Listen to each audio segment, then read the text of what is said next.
Foreign soldiers are already in Ukraine, not in secret bases, not in future promises. Right now, boots are on the ground. That's not a conspiracy theory. It comes straight from Ukrainian MP Oleksii Honcharenko, who dropped this bombshell on his Telegram channel. He claims negotiations in Paris weren't about if foreign troops would enter Ukraine, but about how many are already there, and how fast reinforcements will come. This is not the future. This is happening today, and the implications could reshape the entire war. Honcharenko says around 1,000 foreign servicemen are already deployed inside Ukraine, quietly. No parades, no official flags, but present on the battlefield, and that's only the beginning.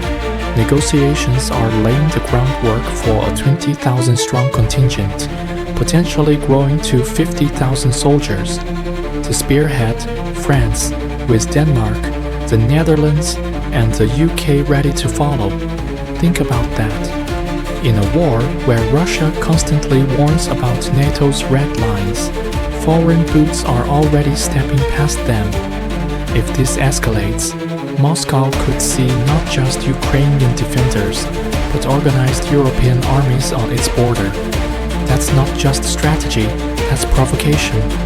And yet, for Ukraine, it's survival. Why Denmark? A small country, but with a long memory. Honcharenko points to Bornholm Island, where after World War II, Soviet troops stayed long after the Nazis were gone. For Copenhagen, history isn't abstract, it's living memory. 40,000 Danes lived under Soviet presence, and their descendants still tell that story. This is why Denmark is so vocal today. For them, Ukraine isn't just another war, it's a mirror of what could happen again. When your grandparents lived through occupation, you don't gamble with Russian promises. That's why Denmark is pushing hard, reminding Europe that history ignored is history repeated. But soldiers alone don't win modern wars.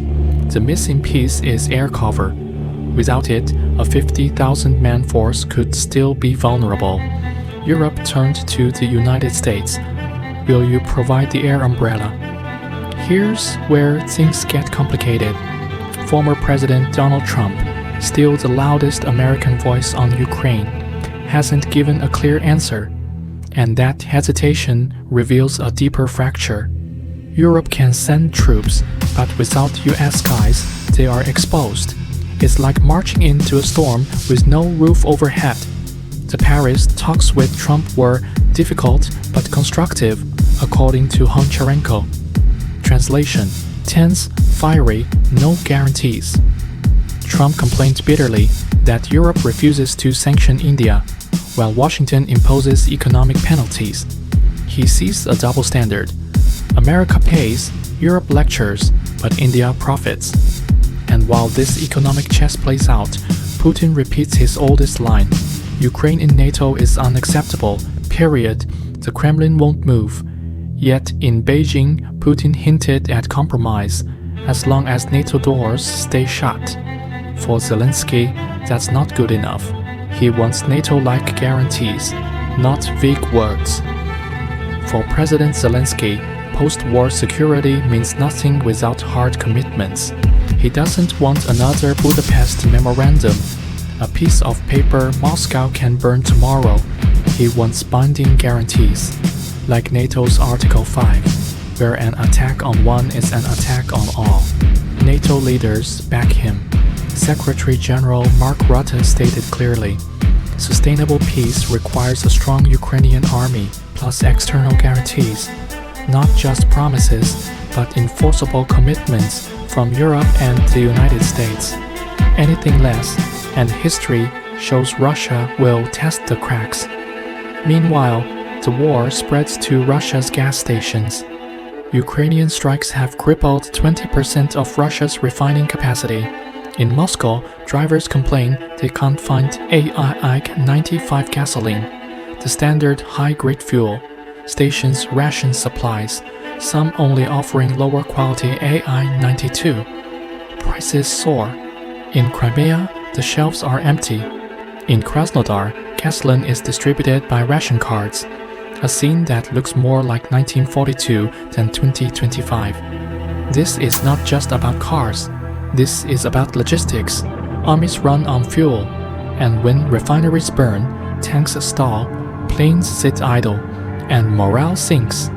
Ukraine is proving that targeting infrastructure is as powerful as targeting soldiers. Imagine being an ordinary Russian driver. You wait in line only to be told there's no gas. You curse, switch to lower quality fuel, your engine suffers. That frustration spreads online, across Telegram channels, across Moscow kitchens. Suddenly, Putin's special operation hits Russians where it hurts, in daily life. That's strategic warfare. Ukraine isn't just bleeding Russian troops. It's squeezing the home front, reminding Russians this war isn't far away.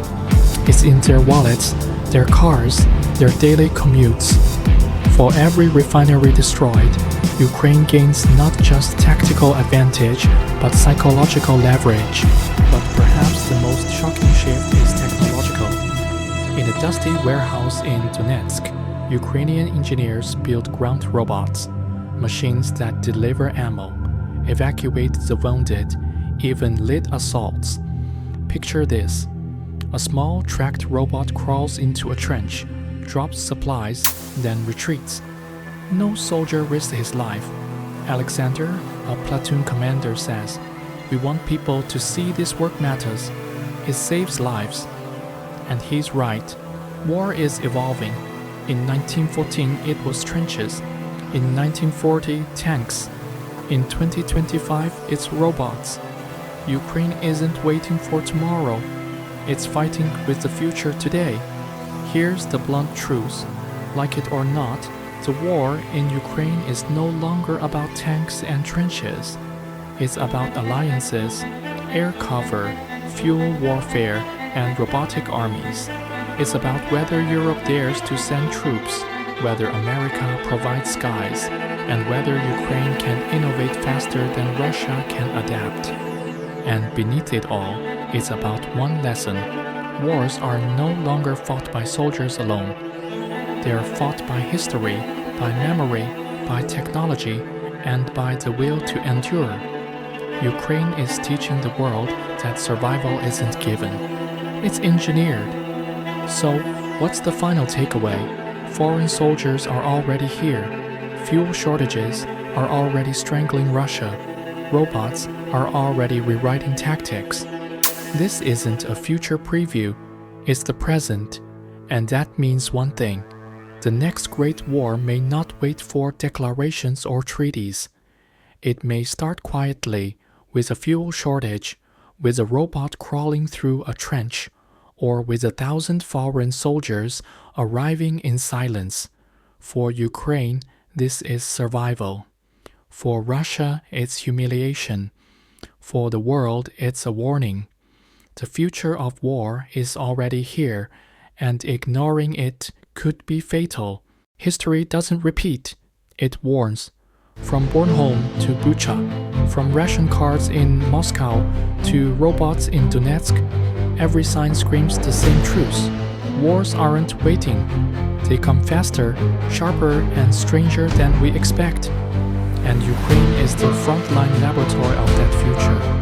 Ignore it, and Europe risks reliving its darkest nightmares. Watch it, learn from it, and maybe, just maybe, the world can stop the next war before it begins. But only if we act now.